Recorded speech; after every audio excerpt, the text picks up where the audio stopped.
आजच्या व्हिडिओमध्ये बघूयात वारकरी पुण्यामध्ये कसे राहतात आणि त्यांचे गोड अनुभव. तुमचा अनुभव सांगा. ही माझी पहिली वेळ आहे. पहिलीच वेळ आहे. हा कसं वाटतंय? बरं वाटत आहे, छान वाटत आहे. पांडुरंगाच्या भेटीची ओढ लागली ना? हो, रामकृष्ण हरी, रामकृष्ण हरी, पांडुरंग हरी, ज्ञानेश्वर माऊली की जय. जय. या पण नागपूरवरून हा, आला. आम्ही नागपूरला जातो. आम्ही दोघं पण इनीच आहोत. हो का? महाराष्ट्राच्या कानाकोपऱ्यातून लाखो वारकरी एक ओढीने पंढरीच्या वाटेवर निघतात. ती ओढ असते आपल्या पांडुरंगाच्या दर्शनाची. ना थकव्याची चिंता, ना सुखसोयींची अपेक्षा, कारण मनात असतो फक्त विठ्ठलाचा नामघोष.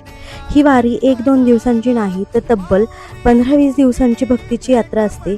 वाटेत कधी रस्त्याच्या कडेला, कधी फुटपाथवर, तर कधी एखाद्या मोकळ्या जागेत हे वारकरी विसावा घेतात.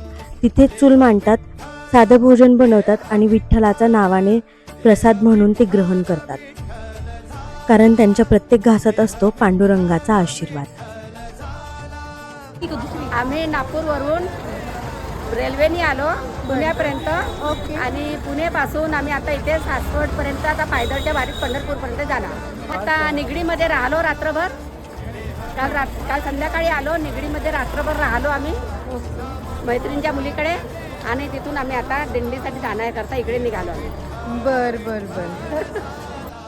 संत तुकाराम महाराजांचा एक प्रसिद्ध अभंग, पंढरीची वारी आहे माझे घरी, आणिक न करी तीर्थव्रत. यातून त्यांचा भाव असा आहे की पंढरीची वारी ही त्यांच्या जीवनाचा अविभाज्य भाग आहे. विठ्ठल भक्ती आणि नामस्मरण यापेक्षा मोठे तीर्थ त्यांना दुसरे वाटत नाही. वारीमध्ये अहंकार सोडून नम्रता ठेवावी, सर्वांना समान मानावे, मुखी सतत विठ्ठल विठ्ठल नामस्मरण असावे. आता आपण चाललो आहोत त्या पवित्र ठिकाणी जिथे संत तुकाराम महाराजांच्या पालखीचा आज मुक्काम आहे. इथे आल्यानंतर एक वेगळाच भक्तिमय माहोल अनुभवायला मिळतो. जणू काही एक मोठा उत्सवच भरला. संपूर्ण परिसर वारकऱ्यांनी, भक्तांनी आणि विठ्ठल नामाच्या गजराने दुमदुमून गेला आहे. सगळीकडे दुकानांची लगबग, वारकऱ्यांचा उत्सव, भक्तिभावाने आलेली माणसं आणि पालखीच्या दर्शनासाठी जमलेली गर्दी.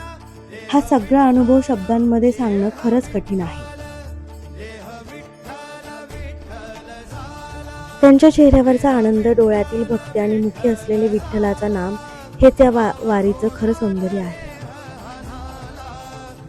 आज इथे गर्दी खूप असल्यामुळे आपण पालखीचं मुख्य दर्शन घेणार आहोत. या भक्तिमय वातावरणात संत तुकाराम महाराजांच्या पालखीचं दर्शन घेऊन आपण हा व्हिडिओ इथे समाप्त करूयात. हा व्हिडिओ पूर्ण बघितल्याबद्दल मनापासून धन्यवाद. कसं वाटतं वारीला येऊन? खूप आनंद होतो. तुम्ही कुठल्या? वाशिम जिल्हा. ठीक आहे. हो. पोळ्या